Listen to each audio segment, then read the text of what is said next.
அனைவருக்கும் வணக்கம். இன்றைக்கி நம்ம இந்த வீடியோவில் முடக்குவாதம் நோய் பாதிப்புக்கு இன்றைக்கி நடைமுறையில் என்னென்ன மாதிரியான மருத்துவங்கள் இருக்குது அப்படின்றத நம்ம பார்க்கலாம். பொதுவாக முடக்குவாத நோய் பாதிப்பு மற்ற நோய் பாதிப்புகள் போல் இல்லாமல் இதுக்கு ஒரு நீண்டகால மருத்துவம் தேவைப்படுது. இந்த நீண்டகால மருத்துவம் அப்படின்னு சொல்லும் பொழுது இந்த நோயினுடைய பாதிப்பு நாளுக்கு நாள் அதிகரிச்சுக்கிட்டே போகிறதுனால இதை கட்டுப்பாட்டுக்குள்ளே வச்சுருக்கணும். அதே நேரத்தில் இதனுடைய வீரியம் அதிகமாகாமல் பார்த்துக்கணும். மேலும் மூட்டு பாதிப்பு அதிகமாகாமல் இந்த டிஃபார்மிட்டின்னு சொல்லக்கூடிய போன்ற வேறு எதுவும் பிரச்சனைகள் வராமல் நாம் நம்மளுடைய அன்றாட வாழ்க்கைக்கு தேவையான அளவுக்காவது நம்மளுடைய உடல்நிலை சரியாக இருக்கிற மாதிரி நாம் மெயின்டைன் பண்ணணும். ஸோ இந்த மாதிரி சில காரணங்களுக்காக நாம் மருத்துவத்தை தொடர்ந்து எடுக்க வேண்டியது கண்டிப்பாக இருக்கும். இந்த முடக்குவாத பாதிப்பு நாம் ஏற்கனவே ஒரு வீடியோவில் சொல்லியிருக்கோம். இது ஒரு ஆட்டோஇம்யூன் டிசார்டர். இதில் ரொமட்டாய்டு ஃபேக்டர்னு சொல்லக்கூடிய ஒருவித காரணி இருக்கிறது இந்த மூட்டு பாதிப்பை நம்மளுக்கு அறிகுறிகளை ஏற்படுத்துது, பல பாதிப்புகளை ஏற்படுத்துது. இது நம்ம நிறைய காரணங்கள் என்னென்ன அப்படின்றத நம்ம பார்த்துருக்கோம். இந்த முடக்குவாத பாதிப்புக்கு பலவிதமான மருத்துவங்கள் இருக்குது. அலோபதி இருக்குது, சித்தா, ஆயுர்வேதா, யுனானி, நேச்சுரோபதி, இந்த மாதிரி போன்ற பல வகையான மருத்துவங்கள் இருக்குது. இருந்தாலும் இந்த மருத்துவ முறைகள் எல்லாமே பார்த்தோம்னா என்ன மாதிரியான ஒரு நிவாரணத்தை கொடுக்குது அப்படின்னு கேட்டிங்கன்னா, முதல் விஷயம் வலியை குறைக்கிறது, மூட்டு பாதிப்புகளை குறைக்கிறது, வலியில் மூட்டில் ஏற்படக்கூடிய அந்த மூட்டு இறுக்கத்தை குறைக்கக்கூடியது. மேலும் இதனுடைய மூட்டு பாதிப்பு அதிகமாகாமல் பார்த்துக்கிறது, மூட்டு தேய்ந்து போவது அல்லது எலும்புகள் சீக்கிரமாக ஆஸ்டியோபரோசிஸ் போன்ற பிரச்சனைகள் உடைந்து போவது, இந்த மாதிரி பிரச்சனைகள் எல்லாம் தவிர்க்கிறதுல தான் இதனுடைய முக்கிய பங்கு இருக்குது. ஸோ இந்த மாதிரி பாதிப்புகளை ஏற்படுத்தும் பொழுது நாம் இந்த முடக்குவாத பாதிப்புகளில் சில வகையான மருத்துவங்கள் பயன்பாட்டில் இருக்குது. இதில் பெரும்பாலும் நான் ஒரு இயன்முறை மருத்துவங்கிற முறையில் நான் நிறையா கேசஸ் பார்த்த வரைக்கும் அலோபதி மருத்துவம் நிறைய பேர் எடுத்துக்கிட்டு இருக்கிறாங்க. ஏன் அப்படின்னா, ஏன்னா இந்த அலோபதி மருத்துவத்தில் பலவித பக்க விளைவுகள் இருந்தாலும் இந்த ஆட்டோஇம்யூன் டிசார்டரை கண்ட்ரோல் பண்ணக்கூடிய சில மருந்துகள் பயன்பாட்டில் இருக்குது. மருத்துவங்களுடைய முக்கியமான ஒரு நோக்கம் என்ன அப்படின்னீங்கன்னா, வலியை குறைப்பது முதல் விஷயம். இது அனைத்து வகையான மருத்துவங்களையும் இருக்கு. அலோபதியில் மாத்திரைகள், ஆயின்மெண்ட்டு, சித்தா, ஆயுர்வேதா இதிலெல்லாம் பார்த்தீங்கன்னா மசாஜ் தெரப்பி, ஆயின்மெண்ட்டு, இந்த மாதிரி அப்ளிகேஷன்ஸ் நிறையா இருக்கு. இன்முறை மருத்துவத்தில் இதை நம்ம ஒரு தனியாக வீடியோ நம்ம பார்க்கலாம்.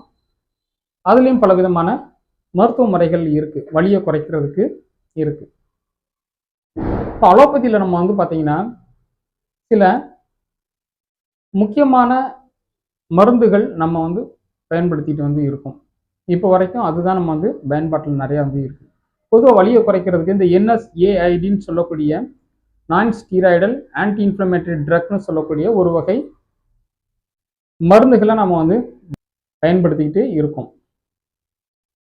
இது மூட்டில் ஏற்படக்கூடிய அந்த வலியை குறைப்பது மற்றும் அந்த மூட்டு பகுதிகளில் சைனோவியல் மெம்பரேன் சொல்லக்கூடிய அந்த மூட்டு பகுதிக்கு உள்ள இருக்கக்கூடிய வீக்கத்தையும் குறைக்கிறது இதோடைய முக்கிய பங்காக இருக்குது. கார்டிகோஸ்டீராய்டு சொல்லக்கூடிய ஒரு வகை மாத்திரைகள். இதுக்கு முன்னாடி சொன்ன அந்த NSAIDன்னு சொல்கிறது பார்த்தீங்கன்னா ஸ்டீராய்டு காம்பனண்ட் இல்லாத மாத்திரைகள்.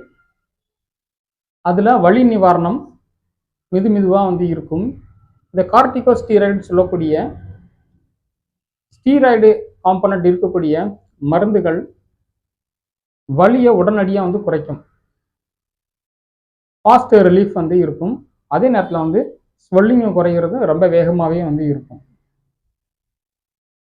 ஆனால் இந்த மாதிரி ஸ்டீராய்டு மாத்திரைகள் பயன்படுத்தும் பொழுது ஒவ்வொரு முறையும் மருத்துவரின் அறிவுரை இல்லாமல் பயன்படுத்துவதை நம்ம வந்து குறைச்சிக்கிறணும்.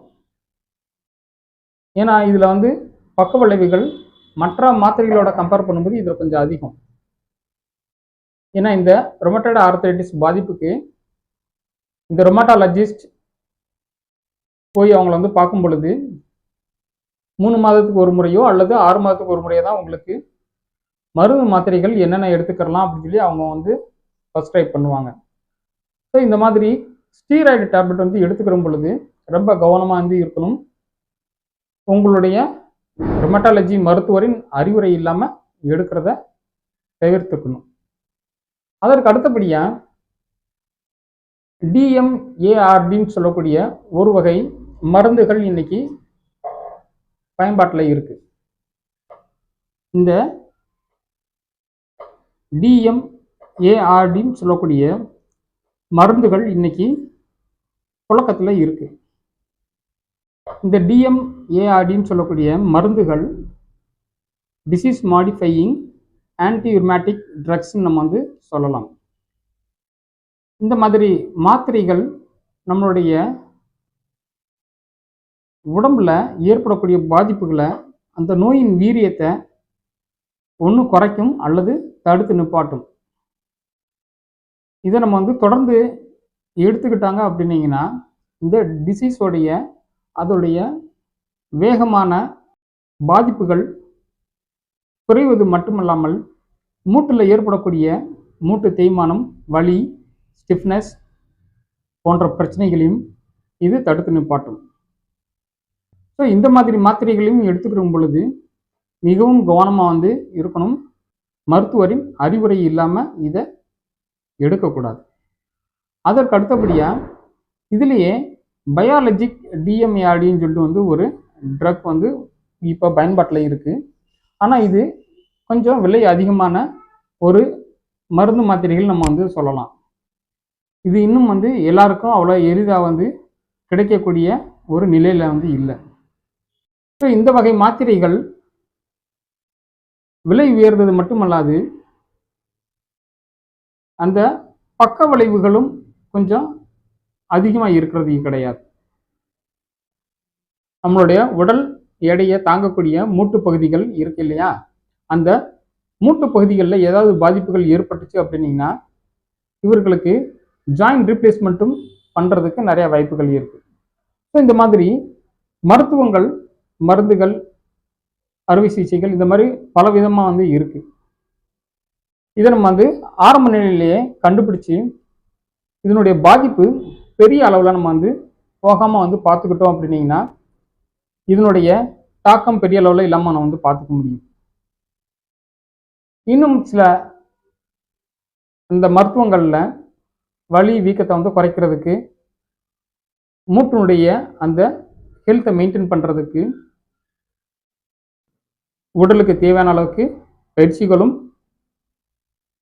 உணவுகளும் எடுத்துக்கிட்டோம் அப்படின்னீங்கன்னா இந்த ஒரு கூட்டு மருத்துவம் இவர்களுக்கு சரியான முறையில் கிடைக்கும் பொழுது இவர்களுடைய பாதிப்பு பெரிய அளவில் வந்து இருக்காது.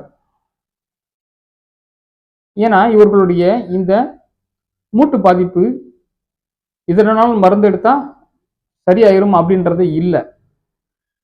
ஒரு நிரந்தர சொல்யூஷன் வந்து இல்லாத காரணத்தினால இந்த மருந்தை இவங்க தொடர்ந்து வந்து எடுத்துக்கிட்டே இருக்க வேண்டியது வந்து இருக்கும். குறிப்பாக இந்த டிஃபார்மிட்டி ஸ்டேஜ் வந்து வந்துருச்சு அப்படின்னீங்கன்னா இவர்களுக்கு தண்டுவடம், தோள்பட்டை, முழங்கை, கை விரல்கள், மணிக்கட்டு பகுதிகள், கீழ் முதுகு தண்டு, இடுப்பு, மூட்டு பகுதி, முழங்கால் பகுதி, கணுக்கால், விரல்கள், பாதத்தில் இருக்கக்கூடிய விரல்கள் அனைத்துமே வந்து ஏதாவது ஒரு சாஃப்ட் டிஷ்யூ அந்த டைட்னஸ் ஏற்படுவதற்கு வாய்ப்புகள் இருக்குது. அதோட மூட்டு பகுதியில் வீக்கம் ஏற்பட்டு டிஃபார்மிட்டி வருவதற்கும் வாய்ப்புகள் இருக்குது. ஸோ இப்போ நம்ம வந்து இதுக்கு முன்னாடி சொன்ன இந்த ஏதாவது ஒரு மருத்துவ முறைகளை நம்ம வந்து தொடர்ந்து எடுத்துக்கிட்டோம் அப்படின்னீங்கன்னா இதனுடைய பாதிப்புகள் பெரிய அளவில் நம்ம வந்து இல்லாமல் வந்து பார்த்துக்க முடியும். இதில் நம்ம எந்த மருத்துவம் எடுத்தாலும் உணவும் இயன்முறை மருத்துவமும் நாம் கண்டிப்பாக எடுத்தாக வேண்டியதாக வந்து இருக்கும்.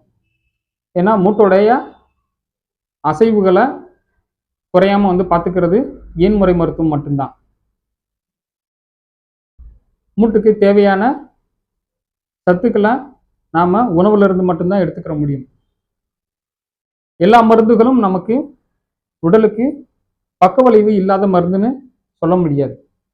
முடிந்த அளவுக்கு நாம் உடலை ரொம்ப பாதிப்புகள் பெரிதாக ஆகாமல் விடுறதுக்கு என்னென்ன உணவுகள் தேவையோ அதை நம்ம வந்து எடுத்துக்கிறணும். ஸோ இவ்வளோ மருத்துவ முறைகளும் சரியான முறையில் எடுத்துக்கிட்டோம் அப்படின்னீங்கன்னா இந்த நோய்க்கு என்ன மாதிரியான ஒரு நோக்கத்தோட இந்த மருத்துவங்கள் பண்ணுறோம் அப்படின்னு சொல்லி நம்ம வந்து ஏற்கனவே சொன்ன மாதிரி நம்மளுடைய வலி மூட்டு வீக்கம் ஏற்படுறதை நம்ம வந்து தடுக்க முடியும். மூட்டு பகுதியில் இருக்கக்கூடிய டிஃபார்மிட்டியை குறைக்க முடியும். ஜாயிண்ட் ஸ்டிஃப்னஸை குறைக்க முடியும். நம்மளுடைய அன்றாட வேலைகளில் எந்த ஒரு தடையும் இல்லாமல் நம்மளுடைய வேலைகளை தொடர்ந்து செய்வதற்கு நிறைய வாய்ப்புகள் இருக்குது. இதை நம்ம வந்து இந்த அன்றாட வேலைகளை நாம் எந்த ஒரு தடையும் நம்ம செய்கிறதுக்காக தான் இதை நம்ம வந்து இவ்வளோ விஷயங்களை நம்ம வந்து செய்ய வேண்டியது இருக்கும். இந்த வீடியோவை தொடர்ந்து பார்த்ததுக்கு மிக்க நன்றி. மீண்டும் அடுத்த ஒரு வீடியோவில் உங்களை சந்திக்கிறேன். தேங்க்யூ ஃபார் வாட்சிங் வீடியோ. Thank you very much.